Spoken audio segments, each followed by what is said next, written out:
My play is Shopify. Shares getting crushed today on news the Canadian e-commerce company will lay off approximately 10% of its global staff after making the wrong bet on how long the pandemic-fueled surge in online shopping would continue.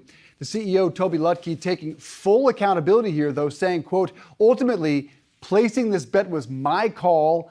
I got to make, and I got this wrong. You got to like the accountability there. Shopify, just the latest tech firm to announce plans to cut staff or pull back on hiring over inflation concerns, rising interest rates, and recession fears. Shares of Shopify, SHOP, now down 14% on this day and a staggering 77% year to date. Just another pandemic play getting hammered today, Rochelle.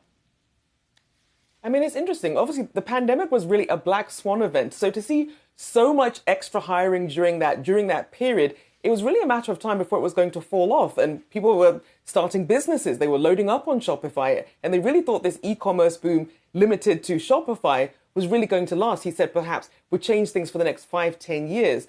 But as people get more back into stores, they're starting to look at other brick and mortar businesses. Shopify losing some of its edge there. We see the same thing with Peloton. They were all gung-ho during the pandemic, thinking that some of these trends would continue for consumers on the other side of it. And we're seeing that that's not the case. So Shopify probably going to have to get a bit more creative at this point to really stay afloat. Yeah, I think they will. And I think Wall Street's kind of searching for what the future will potentially look like for Shopify. We're seeing that reflected in their shares today. You talk about the fact that they might have to change their business here going forward to adapt to this quote unquote new normal after the surge that we did see in interest during the pandemic. So some of these pandemic winners are trying to figure out what business is going to look like post-pandemic. You can see it reflected Shopify today, 1 year, the stock off 80%.